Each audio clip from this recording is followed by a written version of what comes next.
ఎవని పాలైందిరో తెలంగాణ, ఎవడేలుతుండరో తెలంగాణ అని. సరే, నీ భాషలనే చెప్పేటందుకు దొంగల పాలయ్యిందిరో తెలంగాణ, లంగల పాలయ్యిందిరో, డకైట్ల పాలయ్యిందిరో, మోసగాన్ల పాలయ్యిందిరో తెలంగాణ అని. ఇప్పుడున్న ముఖ్యమంత్రి కాడికెళ్ళి ఆంధ్ర పాలకుల చేతులలో బాంచంగిరి చేశారు కదా. వాళ్ళ సంకనా కూడా తిరిగిన వాళ్ళందరూ ఇప్పుడు పదవులలోకి వచ్చి ఉన్నారు కాబట్టి వాళ్ళకి నిజమైన తెలంగాణ మీద ప్రేమ లేదు, ఈ అస్తిత్వం మీద వాళ్ళకి సోయి లేదు. లొట్టపిట్ట పెదవి కోసం నక్కెదురు చూసినట్టు వాడు ఇస్తాడని ఎదురు చూడడం తప్ప వాడేదో చేస్తాడు ఇస్తాడు ఏం లేదు.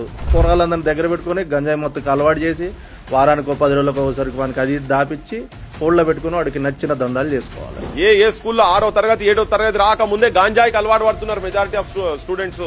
నేను సిగ్గుతోని తల వంచుకొని చెప్పాల్సిన పరిస్థితి. నా తెలంగాణలో పోరాటాలకు పురిటి నొప్పులు పోసుకున్నటువంటి నా తెలంగాణ, పోరాటాలకు అడ్డా అయినటువంటి నా తెలంగాణ ఇలా గాంజాయి అడ్డాలుగా తయారు చేసిన దుర్మార్గులు రియల్ ఎస్టేట్ బ్రోకర్ నా కొడుకులు వచ్చి ఇప్పుడు ముఖ్యమంత్రి రియల్ ఎస్టేట్ బ్రోకర్ కాకపోతే ఏందైనా మీ దోస్తే అన్న, మీ క్లోజ్ ఫ్రెండ్ అయినా.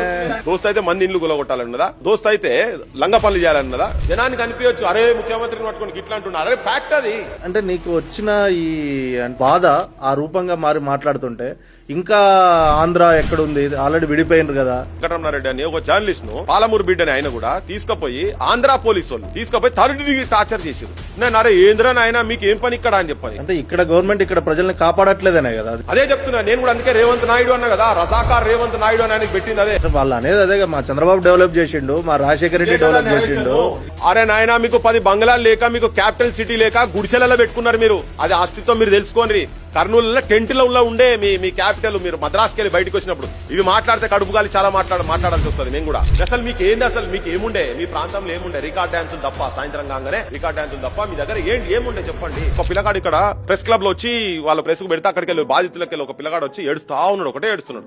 అరే ఎందుకు ఏడుస్తున్నావు భయ్, ఎందుకు ఏడుస్తున్నావు అని చెప్పని అడిగితే, అన్న నాకు పెళ్లి అయ్యి 5-6 ఏళ్ళు అయిందన్న అని చెప్పిండు. ఇప్పటి వరకు పిల్లలు లేకుండే అన్న, నాకు ఆటో ఇటో చేస్తే మొన్ననే ప్రెగ్నెన్సీ వచ్చిందన్న, 3 నెలలు 4 నెలలు అని చెప్పిండు. ఈ పొద్దుగాలు వచ్చి వీళ్ళంతా ఇల్లు కూలగొడుతుంటా లోపల రిపోర్ట్స్ అవి ఉండే అన్న, అవి పట్టుకొచ్చుకుందాం లోపల పోయి ఎత్తుకుతుంటా ఒంగుడు లేసుడుకు అబార్షన్ అయిందన్న. అరే దుర్మార్గుడా రేవంత్ రెడ్డి, నువ్వు ఒక మనిషివా? కడుపులున్న బిడ్డల కానికే చంపినరా మీరు. తెలంగాణ సమస్యల గురించి చెప్పిన ఆ రోజు, ఇప్పుడు కూడా అదే చెప్తున్నా. తెలంగాణముల బడులే లేవు, ఉన్న బడులకు భవంతు లేదు, వానకాలము ఎండకాలము వారం రోజులు సెలవు దినాలే. చెట్ల కింద మా పోరగాళ్లు రా నీడ తిరిగినట్టు తిరుగుతుంటారు. పోరలు వస్తే పంతులు రాడు, పంతులు వస్తే పోరలు రారు.